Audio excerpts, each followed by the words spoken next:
From Dragon 360, this is Digital Banter, a podcast focused on modern marketing tactics and driving real business results.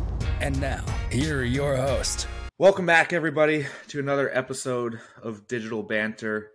Continuing on our recommendations based off of the current economic climate, today we're going to go into another topic that is really about how we adjust to budget cuts. So I guess to get this kicked off a little bit, let's talk a little bit about the current market conditions. We are certainly seeing a pullback in spending across the board. The SaaS space is getting hit pretty hard right now. We're seeing a lot of layoffs happening, budgets being pulled. Dow had its best month in several years. So there's certainly a lot of weird stuff going on right now. Andy, you want to talk a little bit about some of the things that you've seen? Yeah, I think it's across the board too. So obviously we do a lot of work with B2B brands between layoffs, reorganizations, strategic pivots, things like that, resulting in budgetary cuts is one thing. But then on the consumer side of things, we still do work with various D2C brands. We're seeing similar activities occur, even though the brands that we're working with are selling things like insurance, things that you would buy no matter what the economy looks like.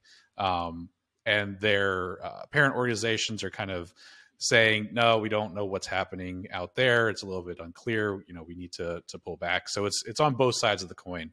And I think the other thing too is while all of that's happening, investors are kind of in the middle.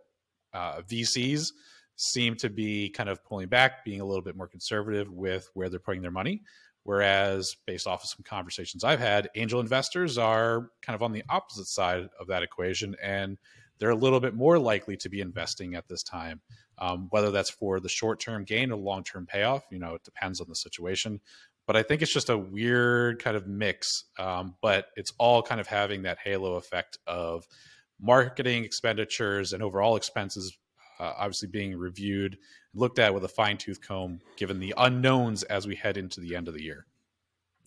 So it's interesting, and I feel like all of these cutbacks are certainly leading to some problems that we're seeing on the marketing side. So sure, we have less resources. I think that everybody has been there before, but the other place that we've all been before too is less resources, and the targets and goals have not changed.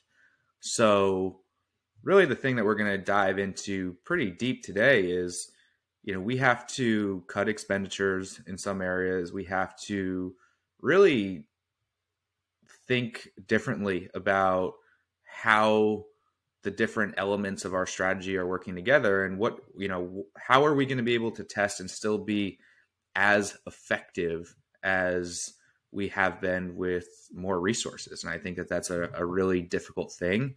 Unfortunately, for every CFO out there, I don't think there is a silver bullet to this. It's not trust us as marketers. We are, I always think about spending the money as if it was mine. And, there is no like, hey, we've been wasting all of this money this whole time and this isn't working. Right. So so that said, we do have to be a little bit more strategic around how we are managing marketing campaigns and how we're investing that spend. Yeah. And it also depends on kind of what led up to the decisions that were made by CFO, CEO, whoever's on those board of advisors making those decisions, right? Like where were those expenses cut? Was it in pure media dollar spend? Was it in layoffs? And where were those layoffs kind of isolated, or were they overarching, right?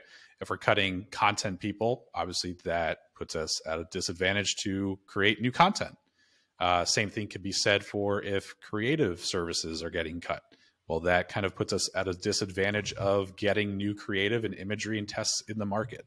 So while we're going to talk a lot about how to kind of continue that innovation mentality and testing process on a shoestring budget, at the end of the day, it's going to depend on the situation that you're presented in, right? And the situation that is kind of happening at your brand based off of the resources that you have, the budget, and the allocation of that budget as defined by success and your financial operatives, so to speak.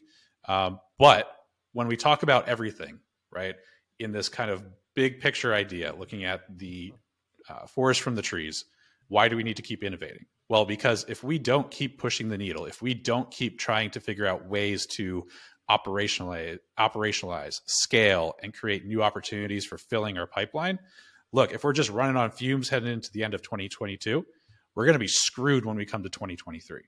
And that's a fact. If we're not continuously trying to motivate ourselves and create new opportunities for when the market increases and improves and budget comes back to us, we're just going to be churning water, treading water. And at the end of the day, we're more likely to be in a worse position when everything turns around than if we start to make moves towards that incrementally over the course of time. One anecdote is I was talking to somebody yesterday who's involved in a lot of investment stuff, portfolio management, as well as kind of marketing for a multitude of brands. And one of the interesting things that she talked about is over her course of career experience, she's seen 2 or 3 economic downturns. And every time the brands that she has seen not focus on innovating and keeping in mind the need to create new demand for their products have always struggled and ultimately gone out of business when things turn around. You have to have a balancing act. You have to be able to not just capture the opportunities that are out there today, but you have to continue to find ways to create new opportunities for tomorrow.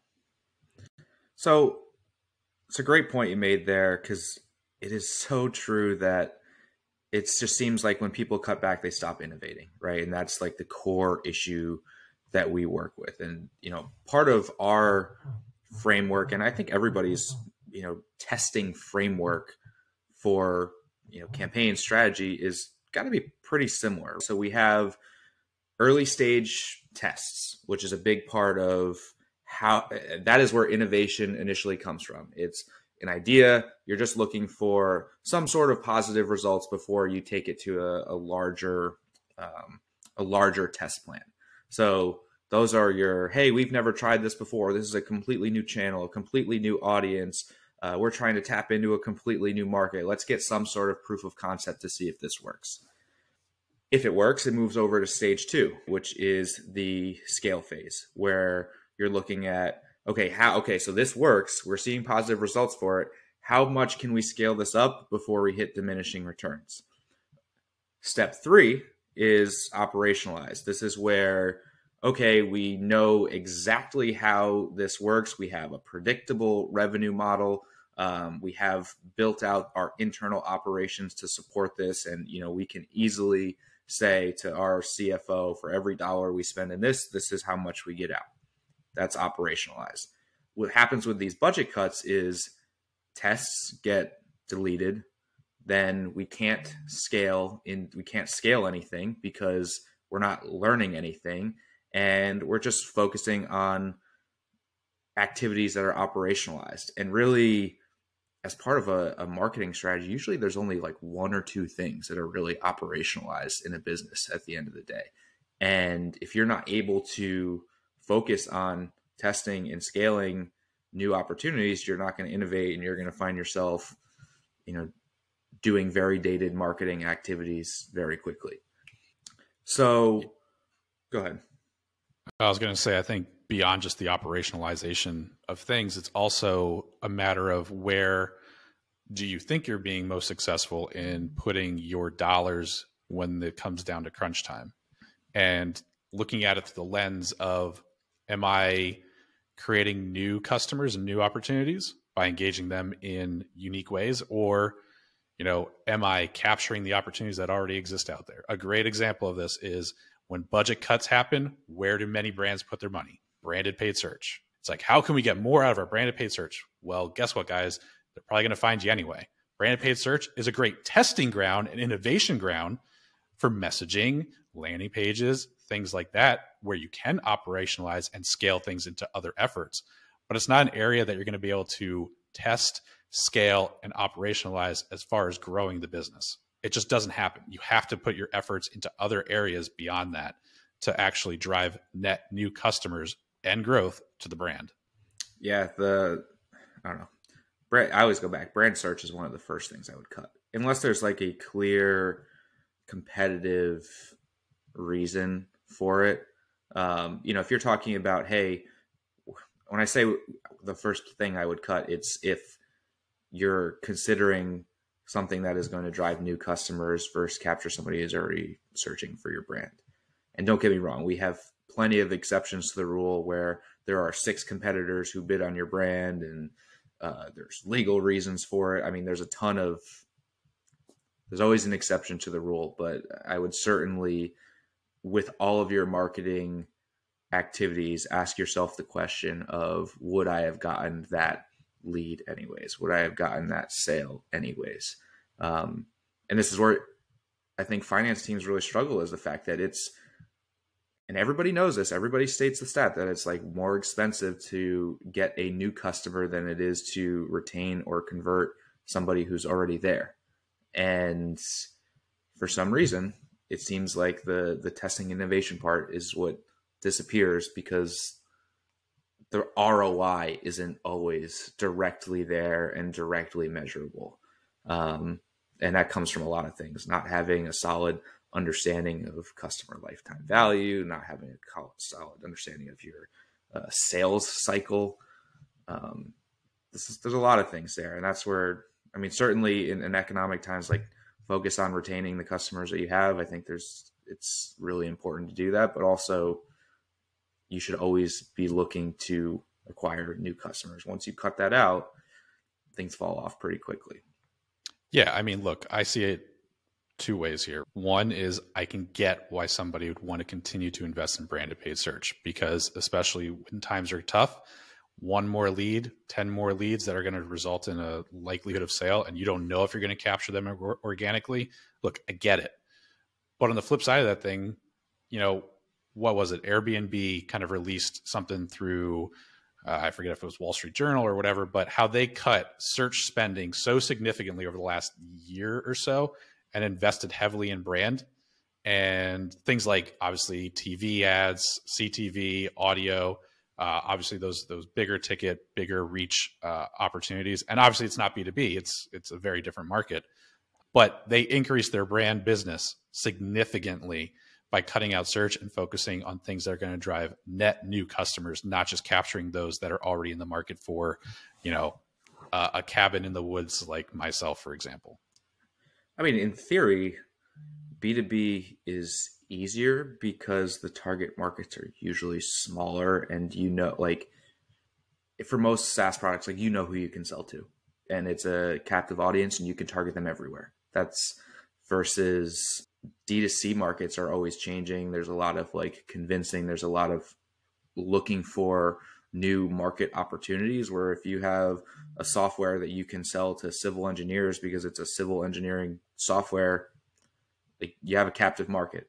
There's no, you're not going to start selling to somebody else without some sort of product innovation. When it comes right down to it, you have to pick your battles. You have to go into that conversation, whether it's with finance, a board, whomever is kind of the holder of the purse strings. You have to pick your battles.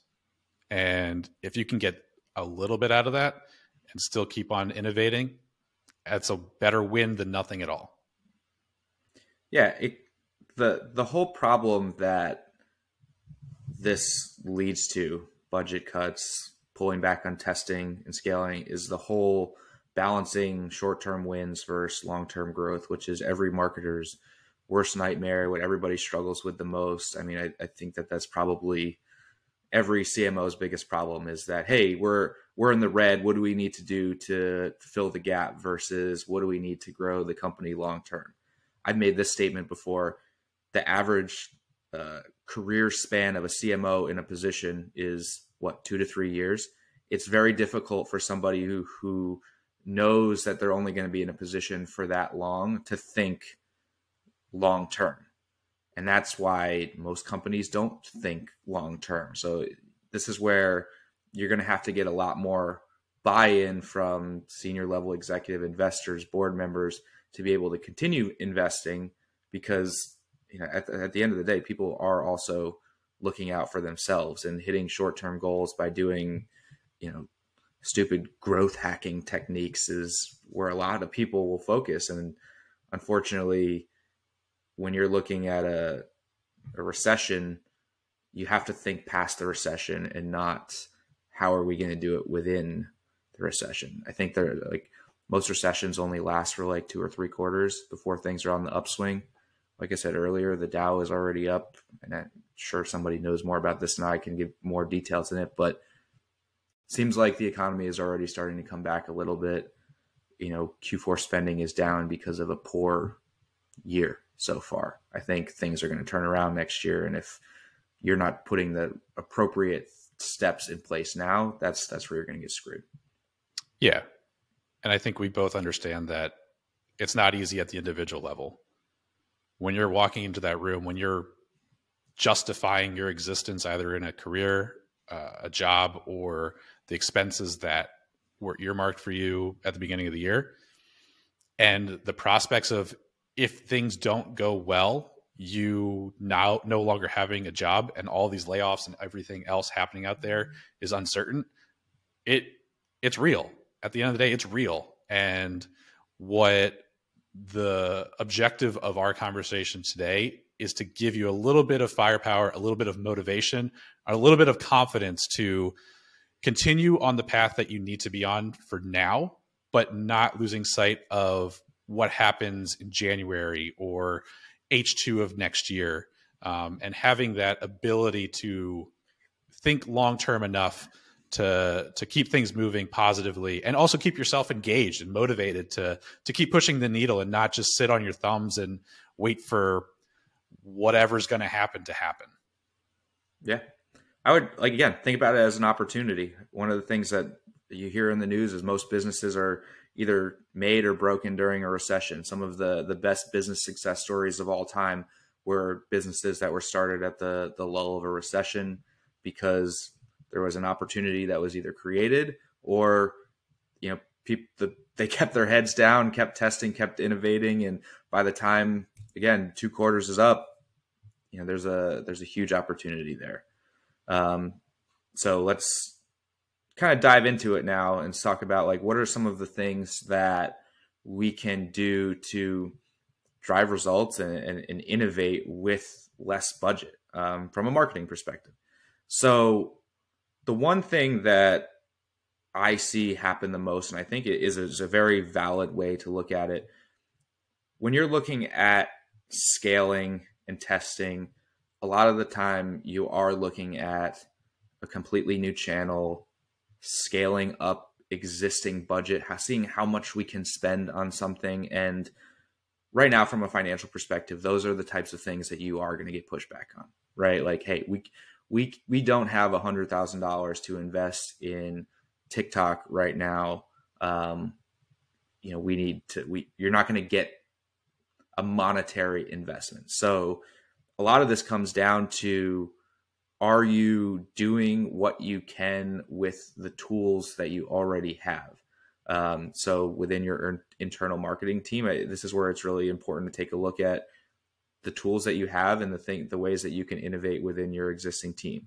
A lot of the times with in-house teams and even agencies, we do focus a lot on media spend, but we also focus a lot on content messaging. And I think now is a really good time to hone in and see, do a lot of message testing, see what testing resonates with your audience, focus on content strategy, messaging, and seeing how your market reacts to different messaging. Because again, this is something that, yes, I understand that like sometimes you outsource content to agencies, blah, blah, blah, blah, blah, but it is something that is a little bit more in your control than asking for $500,000 in media investment to test something brand new, which you probably could have gotten away with last year.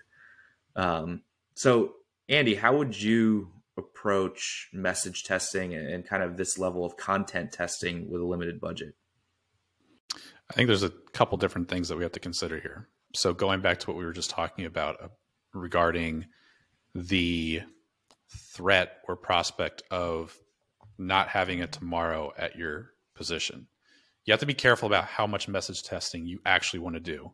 And you have to be deliberate about where can I find opportunities to test new messaging that is not going to drastically affect those channels that I have operationalized to the point of success that are driving a good portion of results today, because those are the ones most likely you kept because of the budget cuts. So you have to be careful there. The other thing that you need to be careful of is diluting your owned sales channels and brand by offering up promotions or things like that, which are going to ultimately bite you in the ass when things do turn around, because you just devalued and shown your hand, so to speak, that you're willing to discount what you offer when times are tough. It doesn't mean that you can't do that. I would just be careful about how you do it in the wild when it comes right down to it. The other thing too is one of the biggest variables here is related to how your budget is approved. Now, are you given kind of the mandate to spend however you see fit, assuming that you're able to achieve targets and performance? For example, you're just handed, here's your budget, post cuts, obviously, go do it. Here's the targets that you have to hit. And it's at your disposal. That gives you a little bit more freedom on what you can do when it comes to testing innovation. On the flip side of that, are budgets approved at the platform or channel level? Are there POs for every single ad platform out there that finance has to cut and approve X amount to be spent by Google versus Facebook every quarter or month? In that situation, you are more likely to have to innovate at the platform and campaign level, specifically within those platforms that you already have approved. Because if you're going up to somebody and finance and saying, hey, I want to test out this new channel, which you don't have an approved PO for, you're balking up the wrong tree. It's an uphill battle that you're probably not going to win right this second. So it comes down to kind of those variables as far as budget approvals, how they're approved, kind of the flexibility and ability that you have to spend at freedom based off of performance and KPIs. It also goes back to what we were talking about before of when cuts did happen that are outside of spend, but maybe layoffs or releases, things like that, or vendor cuts, things like that. Where did those happen? Creative, content, other areas outside of that. It all comes down to those various variables. When it comes down to it, though, based off of and irregardless of all those variables, it's a matter of honing in on your ICP. So really thinking about who is the best buyer that we can attract, and those that are more likely to result in a purchase either short-term or at least in the intermediate term, rather than going for new markets or market penetration for something that it probably doesn't have the best legs to stand on at this given time. So we need to be careful and mindful of that with any of our tests. The best way that we can look at this is what percentage of our budget can we isolate towards testing? 5, 10%. Most of the people that are going to be listening to this, they're everyday marketers. And I'll use the air quotes around that phrase because they are not going to be the ones that are going to be working at these big brands like Gong or things like that, where you can go out there and do crazy experiments and have the buy-in because of that SaaS startup mentality that is permeated throughout the organization. No, the everyday marketer has to walk into the room and think very diligently and strategically about where they want to put their money. And that's why I think taking 5 to 10% to start and seeing how can I use this percent of my budget, which is not going to break the bank, so to speak, but at least give me kind of a kiddie pool, so to speak, to kind of pull from in experimenting. That just kind of tests the waters, allows you to think about where your audience is going to commune and consume information, which is obviously that tagline that I've used on the podcast before. I've said it before in social posts, things like that. But the objective of any test right now, I think, is threefold. Where can you target your specific ICP best? Where do they frequent, and what and where do they consume content? If we're doing a channel test, obviously those three apply. If we're doing a content or messaging test, they still apply, but that third variable of where and what they consume is even more important. At the end of the day, we have to think about also through those messaging and content situations, we're going through struggles as a brand. We're going through budget cuts. We're going through layoffs. We're going through the challenges of trying to convert new business into deals that are going to power us through the end of the year and hopefully give us a leg to stand on in 2023. On the other side of that equation, our buyers are going through most likely similar struggles. I talked before about how we weren't just seeing expenses and cuts on the B2B side, but also permeating through B2C and D2C. It's global, it's across verticals, it's across individuals and human beings. So in your message testing and in your content, don't be afraid to be empathetic. Don't be afraid to be upfront about the fact that, look, yeah, you had these challenges and pain points, which are personas, our ICPs, all of our features and subsets kind of mapped out. And look, our product's great at solving those. But in reality, right now, today, you may have hesitation buying because you're faced with very different struggles that are unique to the time and place in which we're operating. Don't be afraid to create messaging that kind of approaches that, because I think the empathy that you create in that messaging is likely to be a little bit more effective at least creating engagement and entertaining and driving somebody to talk to you than just throwing out another message that says, hey, our brand does this, our product solves X, Y, Z features of automating AP and, giving transparency into data. Look, those are always going to be core features, but they don't speak to my troubles and my challenges as a buyer today. And I think it's just going to make a difference when we think about testing overall. So to wrap that up, summary, where's your ICP targetable? Where do they commune or frequent, and where do they consume information? So if we're talking about a channel strategy and channel targeting, there's those three variables. And then on the content and messaging side of things, don't dilute or discount your product to the point of actually hurting you long-term. And also be empathetic in your messaging. Realize that the struggles you're going through are worldwide and universal, and the person on the other end of that ad or the other end of that message is likely going through similar struggles.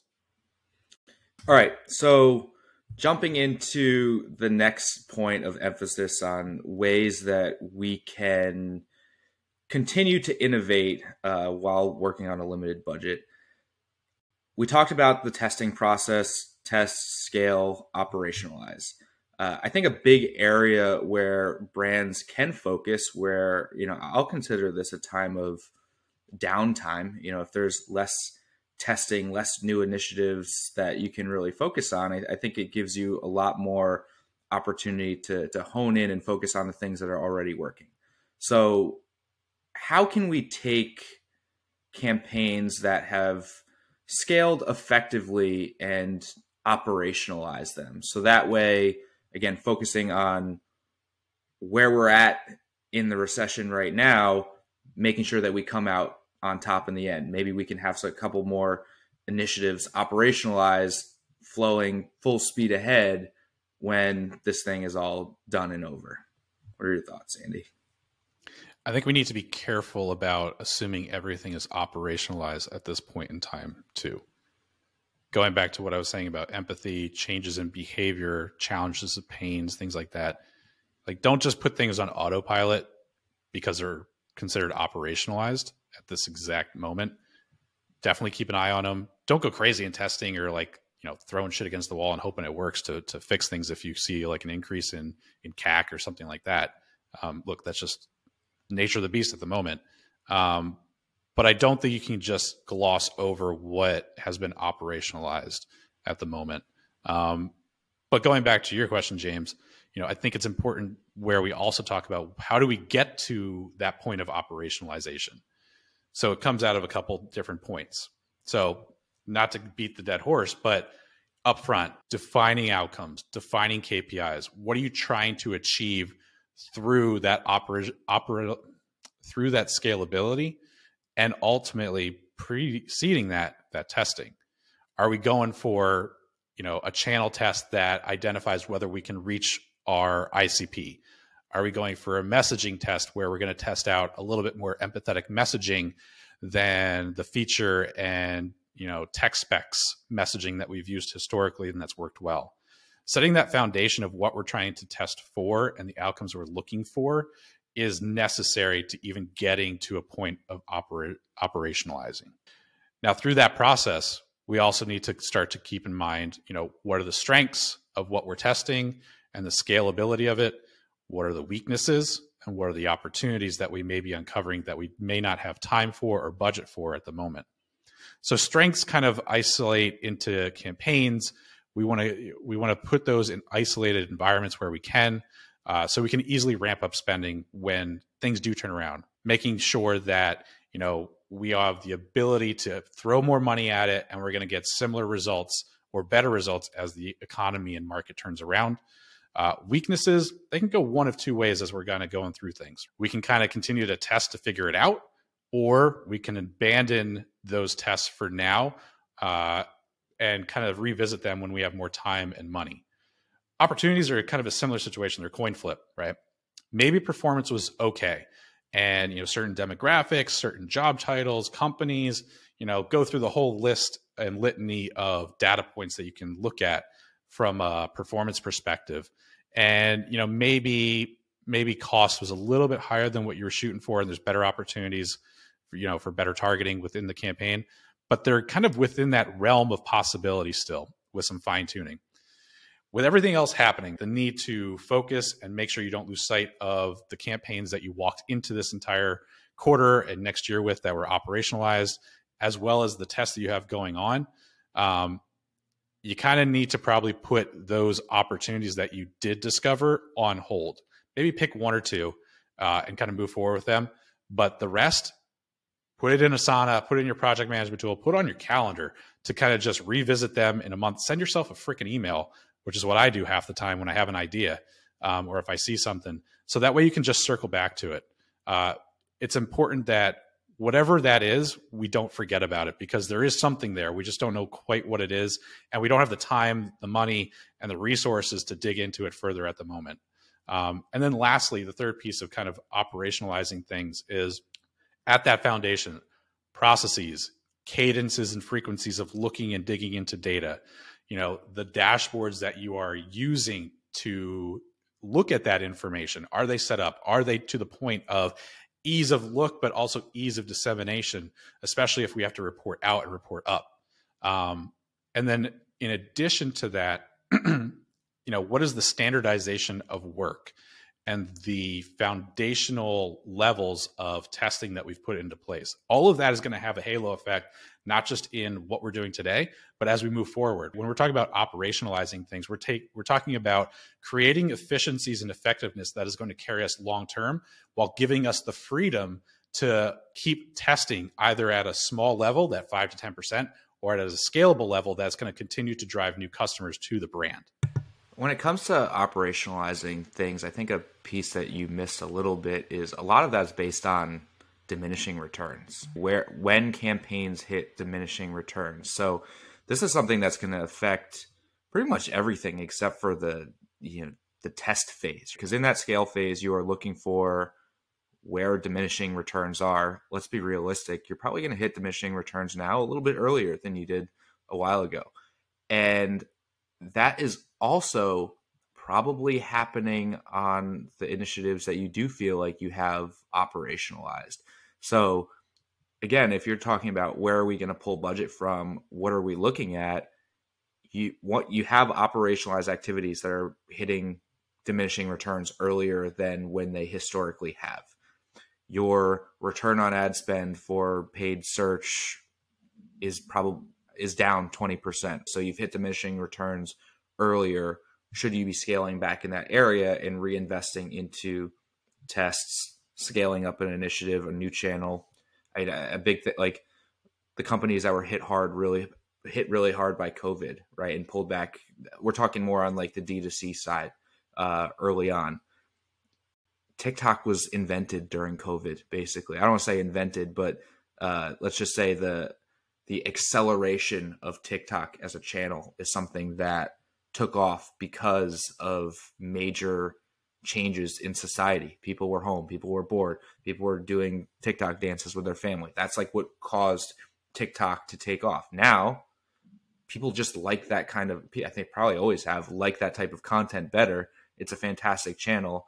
If you were focused on doing the same things and you didn't test and you didn't innovate, you would have completely missed the boat on that channel if you were a D2C brand. And that's why it is important to always have a good pulse on where you are hitting diminishing returns across all stages of the different campaigns that you're running. So that's a good point. And I think the comment that I made about not losing sight of coming back to it, revisiting it, is equally important for that type of thing, because you're right. Diminishing returns are more likely to happen sooner at this current time than other times.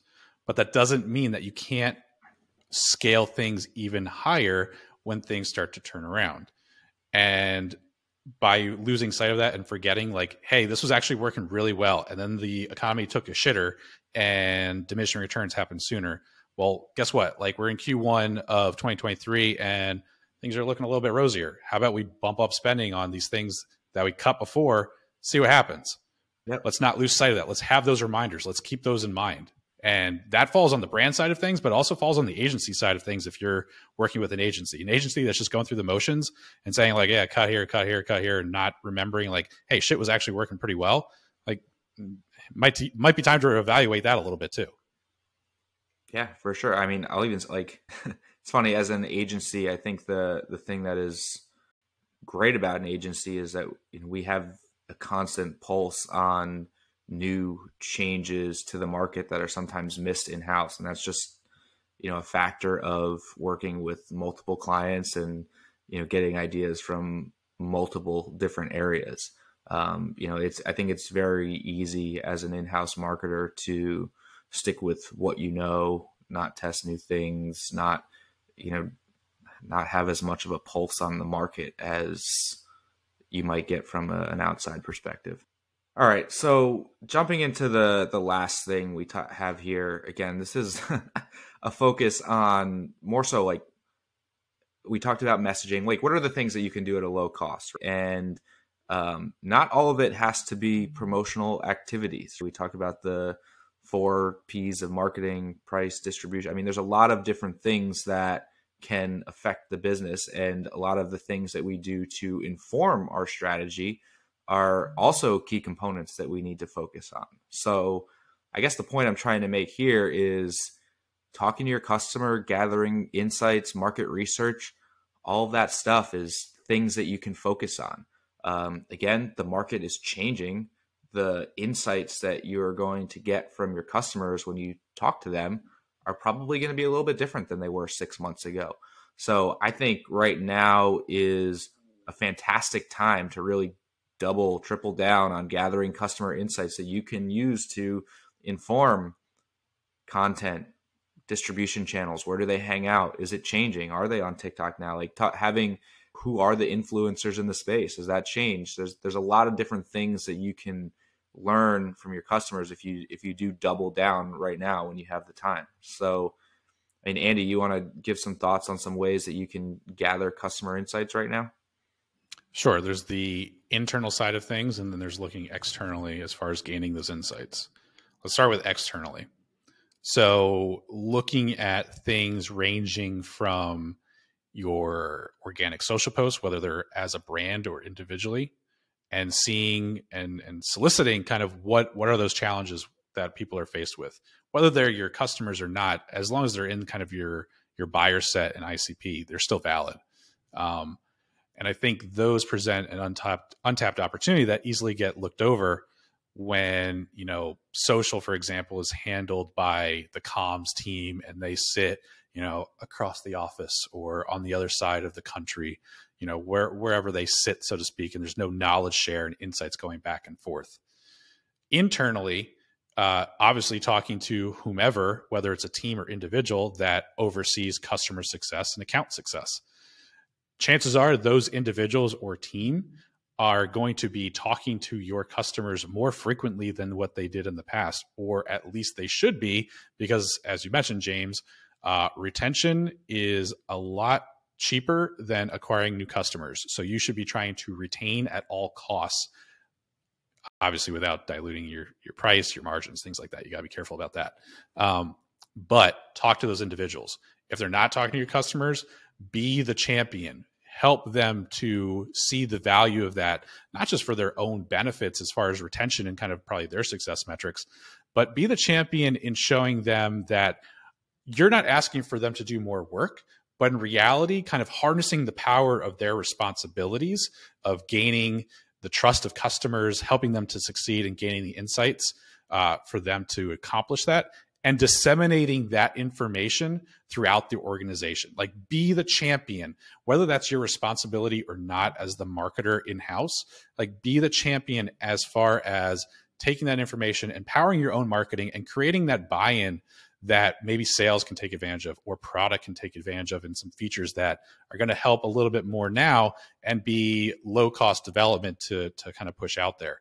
I think, kind of going back to what I was saying before, like, the last thing you want to do as an individual right now is to be sitting on your hands and just waiting for the inevitable. It's a no-win situation if you do that. You're going to suck at your job. You're going to suck at, trying to actually achieve results. And you're going to suck at kind of having any motivation to go and hop on your computer if you're remote, or go into the office and make a splash, so to speak, as far as being the hero in your brand. Because right now, the opportunity for being the hero is probably higher than what it was yesterday. And being the hero kind of allows you to take that initiative and jumpstart things when times are tough. So without sounding like Tony Robbins, like, embrace the situation right now, embrace the recession, and create the opportunities out of it for building yourself and building your teammates' morale, and creating the foundations, the processes, et cetera, for gaining those insights, powering through them with marketing, messaging, maybe some creative, some content, depending on the resources, and talking to sales and product and customer service and leadership. So that way that is kind of fully aligned. Again, you're using this opportunity as your advantage to set yourself up for better success in 23 rather than just sitting around. And I think the last thing that I kind of missed on the external side of insights is we're talking about customer insights and buyer insights and things like that. Obviously, organic social, I mentioned, looking at review sites, G2, also hopping into your communities, your Slack channels, your private communities, those that you're members of, those that you might be able to join for free. But also don't lose sight of the competitive insights that are going to be happening out there, of those that are in your market and in your category, right? Look at what changes they're making, those competitors are making towards their content, to the way they're positioning things on social. It can sometimes be glaringly obvious that if social goes quiet for a while for a brand that was pretty active, something probably happened internally, and who knows where social lives now as a responsibility. The other thing too, from a paid media side of things, is don't lose sight of the competitive transparency that exists out there for the mainstream ad channels of Google, Facebook, and LinkedIn. Check out what your competitors are running. Check out their newest ads that they're running. See how their messaging has shifted. See how their creative may have shifted. Are they doing a good job of kind of honing in on the insights that you were just kind of gathering from your customers and buyers? Are they completely off base, leaving you with an opportunity? Like, all of this collection of data and insights has to be the fuel that fire that fuels your strategy going forward. A lot of information there, Andy. I mean, I think to wrap this up, like, it kind of, it's funny. So I just wrapped up my season of football. I coach football every single year, right? And to be honest, like, the season came to an end in the playoffs in kind of a little bit of a heartbreaking way. And I feel like this is kind of what's happening towards the end of the year. But at the same time, you have to think about what motivates you and what keeps you motivated. And really, sometimes when times are tough, that adds additional motivation. And it's kind of what you do between now and the next time you have an opportunity for times to be good. Use the football example. Season's ending. We have a very long off season. There's a lot for us to focus on. There's a lot for us to learn based on the past season, and it's how we take those learnings and apply them to what our next goal is. And I think that that's the same thing that we can be doing on the marketing side, is really taking everything that we've learned based on, hey, like, now these channels shit the bed because the economy's down and just things aren't working the way that they have. Like, let's let's learn from that, move on to the next thing, and really start thinking long term. And I think that that's like, to touch on everything that we touched, short term versus long term. If you get overly focused on short term, what can I do right now to drive results for tomorrow? I mean, that's a decent way to look at it, but you also need to make sure that you're investing in the right areas long term. So, I mean, that said, Andy, any final remarks before we kind of wrap this up? I think just to echo what you just said, embrace the opportunity, keep testing, be mindful of what you're measured by, define success of what those tests should lead to, and, do your best for today, but don't lose sight of tomorrow, because if you lose sight of tomorrow and you don't innovate today, you're pretty much SOL when it comes to the future. Yeah. All right. Well, thanks everybody. We'll be back next week, of course. Stay tuned. Follow us on all the social channels. YouTube channel needs some likes. See you later. Thanks for listening to Digital Banter. If you enjoyed today's episode, please be sure to like and subscribe wherever you get your podcasts. New episodes are uploaded every Friday.